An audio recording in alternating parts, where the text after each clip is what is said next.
আসসালামু আলাইকুম, সবাই কেমন আছেন? আশা করি সবাই অনেক অনেক ভালো আছেন। আপনারা জানেন এখন পুরো বাংলাদেশে বৃষ্টি হচ্ছে, সাথে অনেক বাতাস।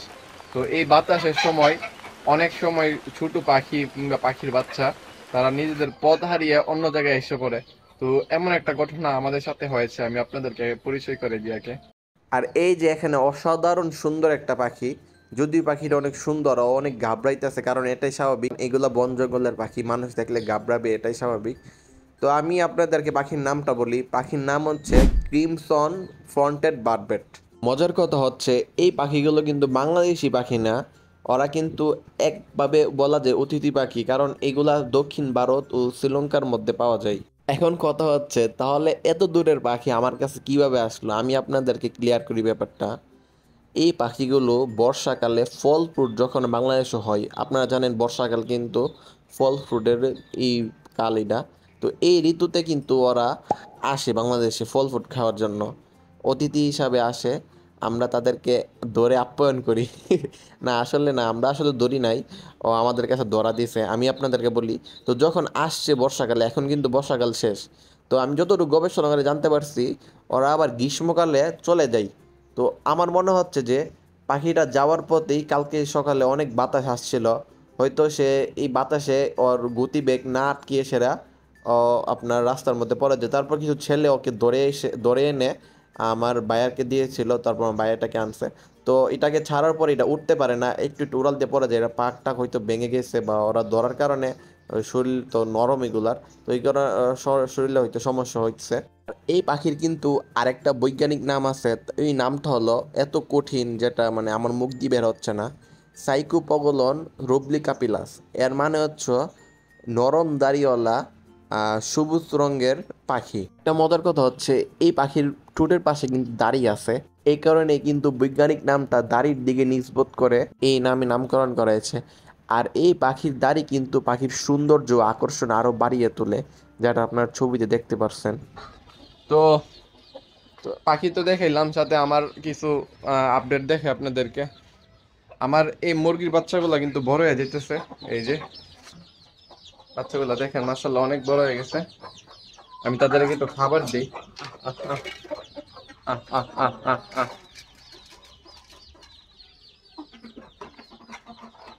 এই এই দেখেন বাচ্চাগুলো, মাশাআল্লাহ। আর ওইদিকে অনেক বাচ্চা আছে, ওরাও আসতেছে। একটা বাচ্চার পা মানে বাঁকা হয়ে গেছে, ল্যাংড়া হয়ে গেছে, খুঁড়ে খুঁড়ে আটে। আর এই যে মা, দেখেন বাচ্চাগুলো কত সুন্দর। আজকে রাতে ওদেরকে ভ্যাকসিন করবো। আজকে যেহেতু ঠান্ডা দিন, ওদেরকে ভ্যাকসিন করে ফেলাটা ভালো হবে আমার জন্য।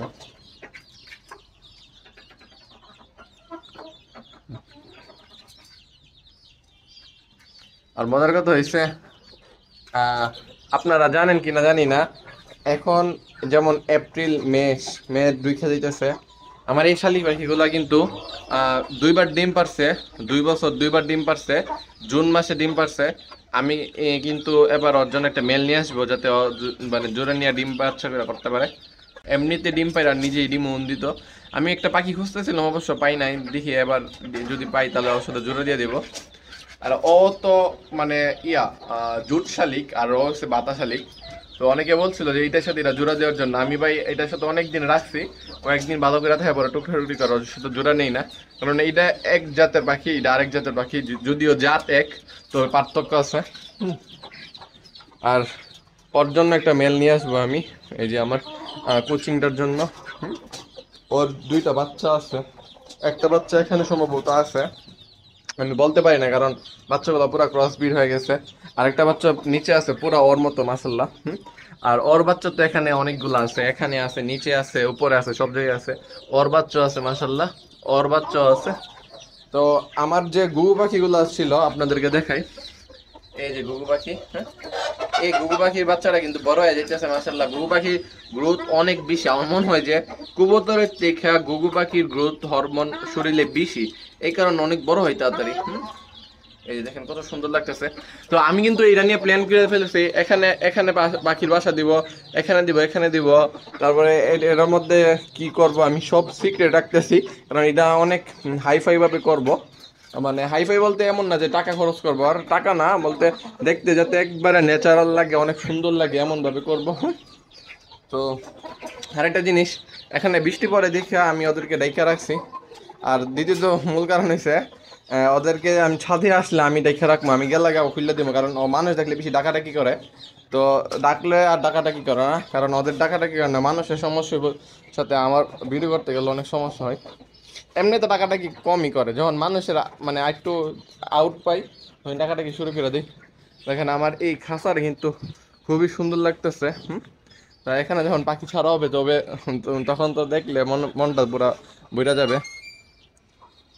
আর এই যে আমার ব্রাউন কোকের বাচ্চাগুলা, এগুলা তো half brown cock half silky, মাশাল্লাহ পায়ে মোজাটা দেখেন কত সুন্দর লাগতেছে। মুরগিটা জাস্ট অসম, পুরা সাদা, পিওর সাদা, কোনো কালার নাই। আর এদিকে কাদাকনাথের বাচ্চাটা, এটার গলাটা কি বড় মাশাল্লাহ। হ্যাঁ, পুরা এটা একবার পিওর কাদাকনাথ, এটাতে কোনো ক্রস নাই, এটা অনেক সুন্দর হয়েছে বাচ্চাটা। আর এইগুলা সম্ভবত ব্রাহ্মা, তো দুইটা ব্রাহ্মা, হ্যাঁ ব্রাহ্মা, ওই যে সাদা ব্রাহ্মাটার ক্রস আসছে।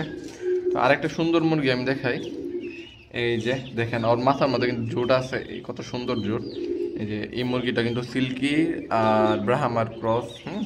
তো আরেকটা আছে জুডোলা মুরগি। এই যে আজকে ওদেরকে সবাই ভ্যাকসিন করব। হ্যাঁ, ভ্যাকসিন করার পরে তো আবার তো আমি একটু মানে নিরাপদ হবো আর কি, আমার মুরগিগুলো নিয়ে সংখ্যা মুক্ত হবো, যে আমার মুরগি কোনো কিছু হবে না যদি আল্লাহ চাই। তো আমার কবুতরের কিন্তু অনেক আপডেট জমে গেছে, দেখেন এখানে পুরো এক জোড়া ডিম নষ্ট হয়ে গেছে। এই যে, তো আমি দেখি কয় জোড়া ডিম নষ্ট আছে, আমি আজকে তুলি।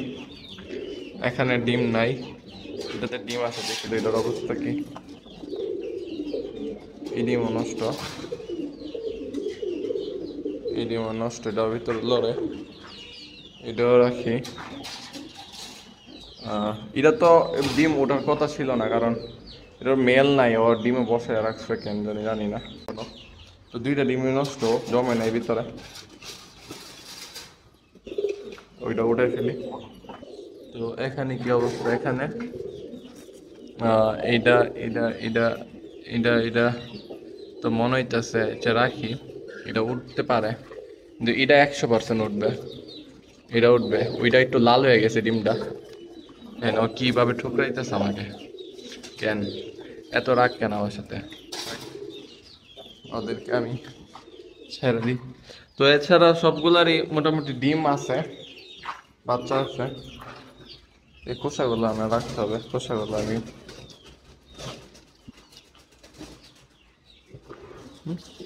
এগুলো এরা মানে নতুন বাচ্চা উঠছে। এই যে অনেক সুন্দর একটা বাচ্চা, এই যে কবুতরটা কিন্তু ঘরের বাচ্চা অনেক সুন্দর। আমি পরের বার একটা এটার সাথে ছোট ছোট কবুতর জোড়া দিব। ওই যে এটা, ও এটা জোড়া দেওয়া দেওয়া হয়েছে। এই যে ভাবছিলাম এটার সাথে এটা জোড়া দিব, তো এটার সাথে এটা জোড়া দেওয়া দিচ্ছে, কোনো সমস্যা নেই, পরের বার দিতে পারি। এবার এটা কিন্তু হুমার বাচ্চা, আপনারা জানেন কি জানি না।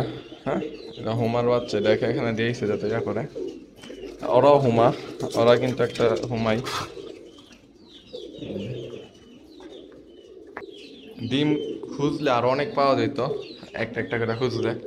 তো আমার তো সময় নাই খোঁজার, এই কারণে আমি এগুলোই নিয়ে যেতেছি। এগুলো আসলে নষ্ট ডিম তো উঠবে না, এই কারণে আমি এগুলা মুরগিকে খাওয়াই ফেলবো। তো একটা ওরে দি নে নে নে খা। ও আবার ডিম পছন্দ করে খুবই। কালো মুরগিটা আসতেছে,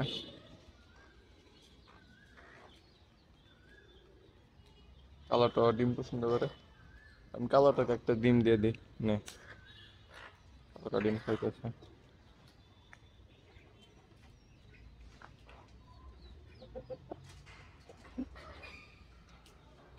এখন দুইটা ডিম, আচ্ছা ওদের কি দিয়ে দিই, ওরা যেহেতু পছন্দ করতেছে ডিমটা।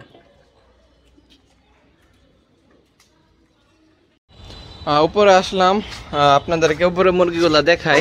হ্যাঁ, অনেকে মাইন্ড করে উপরে মুরগিগুলা না দেখাইলে। আই হাই কি অবস্থা সে দেখছেন।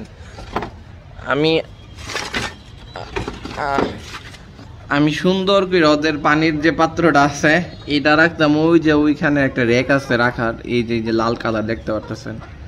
তো এই রেকটা কে জানে আর রাখে না, এই কারণে খালি পায়ে ছিলাম, মুরগি লাইতে এগুলো ওইখানে নিয়ে গেছে। তো এটাতে দিলে সমস্যা হলো কি, এটাতে একটা হচ্ছে ময়লা করে, দ্বিতীয়ত এটা পুরো আপনার ইয়ে হয়ে যায়, মানে নিচে পুরা পানি সব পুরা যায়, ওরা আর খাইতে পারে না কোনো পানি। কে কারে বুঝাবে, এখানে এটা পুরোটা কিন্তু ভিজে গেছে। যাই হোক, আমি আপনাদেরকে মুরগিগুলা দেখি। এই যে দেখেন, দেখেন জাস্ট কত সুন্দর, কত হেলদি মুরগি, মানে কোন জাতের কি মুরগি এটা না দেখে আমার মনে হয় দেখা দরকার মুরগিগুলা টিকবে কিনা, কোয়ালিটি কেমন মুরগিগুলো, আপনার ওদের মর্টালিটি হার কেমন। কারণ আপনার সুন্দর মুরগিও যেমন মরতে হবে, যেমন অসুন্দর মুরগিও মরা লাগবে। তো সুন্দর মুরগিও একসময় অসুন্দর হবে, আর এই অসুন্দর মুরগি আমার কাছে সবসময় সুন্দর লাগবে। কারণ আমি তো আপনাদেরকে আগেও বলেছি, এখনও বলি, মুরগির কথা হয়েছে যে মুরগিগুলা আমার দেখবে, আসলে ওদেরকে খাবার দেবে, এটাই সুন্দর। হ্যাঁ, আর দ্বিতীয়ত হচ্ছে দোয়াশলা মুরগি আমি কেন পছন্দ করি, তো দোয়াশলা মুরগির মধ্যে কিন্তু অনেক ধরনের কালার থাকে, শুধু এক জাতের কালার না। যেমন আমি আপনাদের দেখাই যে এখানে একটা কালো ব্রাহ্মা মুরগি আছে, ওর কিন্তু শুধু একটা জাতের কালার। আর সেম একটা দোয়াশলা মুরগি দেখেন কত সুন্দর এক কালার, ওর শরীরে কিন্তু কালারের মানে আমি গুণে শেষ করতে পারবো না।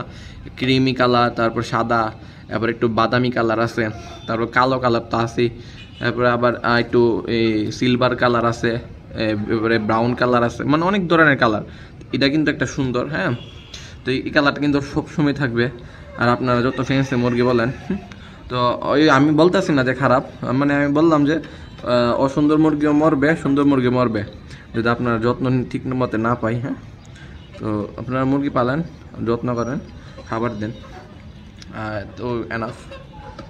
অনেকে বললেন যে মুরগি বিক্রি করার জন্য, আসলে মুরগিগুলো বিক্রি করবো না, রাইখা দিব। আমার কাছে মুরগিগুলোর মানে অনেক ভালো লাগে, এগুলোর মায়ে পেরে গেছে আমি। তো ওদেরকে এই জন্য বিক্রি করতেছি না, ওদেরকে রাখবো, দেখি মুরগিগুলা কি করা যায়। তো আজান দিতেছে, আজকের ভিডিও এখানে শেষ করি। যে সবাই ভালো থাকবেন, আল্লাহ হাফেজ। আর আপনারা জানাবেন আমার ভিডিওগুলো কেমন হইতেছে। তো টাটা।